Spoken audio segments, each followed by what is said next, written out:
Hello friends, नमस्कार। आज का अपना टॉपिक रहेगा बेसिक साइज और एक्चुअल साइज। अपन ने पिछले वीडियो में अपन ने लिमिट्स के बारे में पढ़ा था, जिसमें एक वर्ड आ रहा था बार बार बेसिक साइज, कि बेसिक साइज क्या होता है।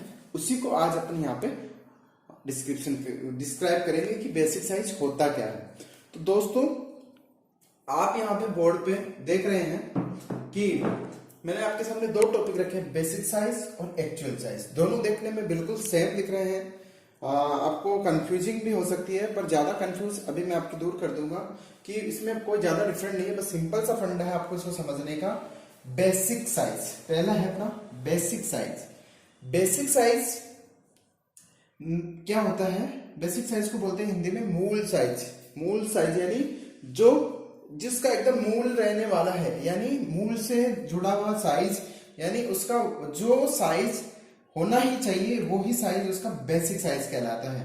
तो इसकी अपन आप डेफिनेशन की बात करें तो इसमें डेफिनेशन आप देखो, जिस पर छूट देकर उस साइज का सीमांकन किया जाता है। यानी वो बेसिक साइज वो साइज होता है जिस पर अपन छूट देकर जो साइज बन रही उसका अपन लिमिटेशन करेंगे, लिमिट्स करेंगे, लिमिटेशन देंगे उसको, वो ही अपना क्या कहलाता है? बेसिक साइज कहलाता है। यानी वह साइज जिस पर छूट देकर उस साइज का सीमांकन किया जाता है, लिमिटेशन किया जाता है। ठीक है, तो आप इसमें देखिए, यहाँ पे मैंने एक उदाहरण देके भी समझाया है। जैसे मान लो किसी जॉब का साइज 50 टॉलरेंस दिया है, प्लस माइनस में 0.02 mm में, तो इसका जो बेसिक साइज रहेगा वो हमेशा 50 mm रहेगा। यानी मूल साइज इसका क्या रहेगा? 50 mm रहेगा। यानी इसी साइज पर अपन उसको छूट देकर उसका सीमांकन करेंगे। यानी इसको 50 से इतना ऊपर बना सकते हैं और 50 से इतना इसको नीचे बना सकते हैं। यानी अपर लिमिट इसकी इतनी होगी 50.0.002, और जो इसका लोअर लिमिट होगी वो 49.98 mm के लगभग होगी। तो ये हमेशा बेसिक साइज क्या होता है? जिस पर अपन किसी छूट को देकर उस साइज को एक लिमिट में बांध देते हैं कि इस साइज का, मान लो कोई जॉब आपका, ये मान लीजिए कोई जॉब है गोल आपका साइज, और इसका जो साइज है वो 50 का है। ठीक है, इसका जो मूल साइज है वो 50 है। ठीक है, ये हो गई इसकी बेसिक साइज। ठीक है, यानी इसका जो बेसिक साइज है वो एक फिक्स अपने पास में मूल साइज है किसका? 50 है। इससे अब इसमें अपन इसको जो बनाएंगे तो इसमें अपन एक टॉलरेंस दे देते हैं प्लस माइनस में 0.02 का। तो यही जो अपर और लिमिट जो छूट दी जाती है वो हमेशा इसीलिए बेसिक साइज पे दी जाती है। अपने पिछले वीडियो में पढ़ा है इसके बारे में। तो जिस पर छूट देकर उस साइज का सीमांकन किया जाता है, एक सीमा होती है उसको सीमांकन कर देते हैं, वही अपना क्या कहलाता है? बेसिक साइज कहलाता है। दूसरा टॉपिक अपना एक्चुअल साइज। एक्चुअल साइज को हिंदी में बोलते हैं वास्तविक साइज। यानी उसका वास्तव में साइज क्या है वो होता है वास्तविक साइज। जब अपन किसी जॉब को बनाते हैं, ठीक है, अपने सामने मान लो ये जो 50 का अपन को बनाना था, ठीक है, उस साइज को अपन बना रहे हैं, मशीनिंग कर रहे हैं, और उसके बाद में अपन ने किसी मेजरिंग इंस्ट्रूमेंट से उसको मेजर किया।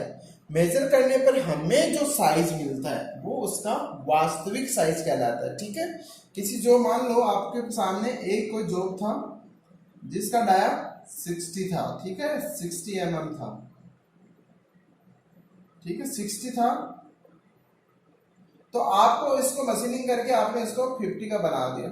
ठीक है, 50 का बनाया उसको, तो जो जब इसको अपन ने मेजर किया तो अपने साथ जो साइज हमें मिली, यानी जो 50 mm का जो हमें जॉब मिला वो इसका वास्तविक साइज था। ठीक है, यानी मशीनिंग होने के पश्चात जॉब को मापने पर जो साइज प्राप्त होता है वो हमेशा क्या कहलाता है? आपका वास्तविक साइज कहलाता है। और ये साइज हमेशा ध्यान रखना, लोअर लिमिट से जो होती है उससे अधिक और अपर लिमिट से हमेशा कम होता है। कैसे? मैंने बताया कि यह हमेशा लोअर लिमिट से अधिक। लोअर लिमिट मान लो 50 का था, तो इसकी लोअर लिमिट कितनी होगी? 49.98।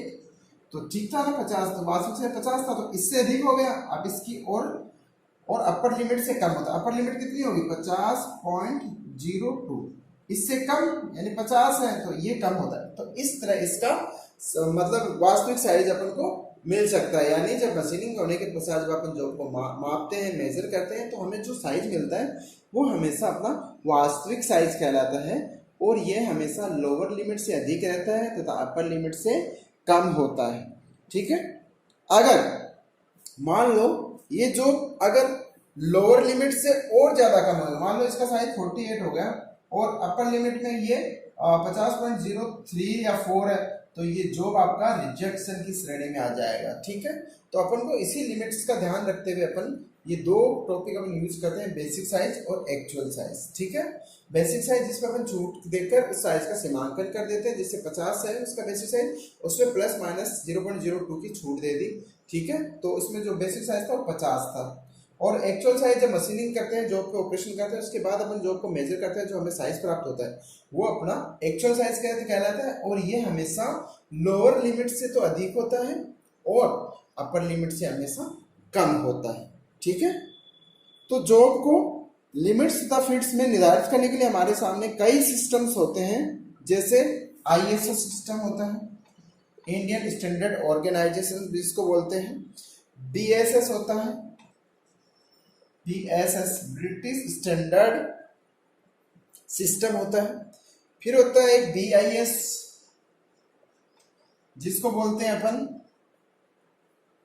ब्यूरो ऑफ इंडियन स्टैंडर्ड, और एक नेवाल सिस्टम भी होता है। तो इस तरह ये लिमिट्स फिट्स को एक निर्धारित करने वाले एक संस्थान होते हैं, एक तरह से सिस्टम्स होते हैं। इन्हीं सिस्टम्स को ध्यान में रखकर लिमिट्स और फिट्स को निर्धारित किया जाता है।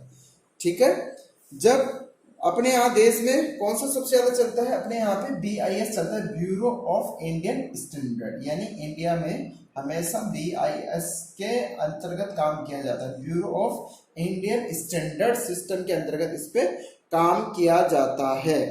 ठीक है, ये हो गया। और इसमें क्या होता है, जब कोई दो पार्ट्स को अपन फिट करते हैं, ठीक है, जब आपस में जो पार्ट फिट होते हैं उसमें जो कोई दूसरा साइज, जो अंदरूनी साइज होता है जिसमें कोई दूसरा पार्ट फिट होता है, वो हमेशा होल कहलाता है, और जो पार्ट फिट होगा वो शाफ्ट कहलाता है। मान लो ये कोई आपका एक जॉब था, ठीक है, और इसमें एक होल बना हुआ है, यहां से आप देखोगे इसमें मान लो ये शाफ्ट फिट करनी है आपको, तो ये जो आपका अंदरूनी पार्ट्स हुआ ये आपका होल कहलाया, और जो बाहरी ये जो फिट होगा जिसके अंदर फीमेल पार्ट, वो आपका शाफ्ट कहलाया। ठीक है, ये होगा आपका फीमेल पार्ट और ये होगा मेल पार्ट, यानी जिस होल में मतलब जिसमें जो चीज फिट होनी है तो वो अपना कहलाता है होल, और जो चीज फिट होगी वो अपनी कहलाती है शाफ्ट। तो इस तरह आज के अपना बस टॉपिक में इतना ही था दोस्तों। अगले टॉपिक में अपन पढ़ेंगे डिविजनल के बारे में। तो दोस्तों आपसे मेरी रिक्वेस्ट है, आप हमारे चैनल पे अगर नए हैं तो हमारे चैनल को लाइक करें, शेयर करें, सब्सक्राइब करें, साथ ही बेल आइकन के बटन को जरूर प्रेस करें, जिससे मैंने लेटेस्ट नोटिफिकेशन आपको सबसे पहले मिले।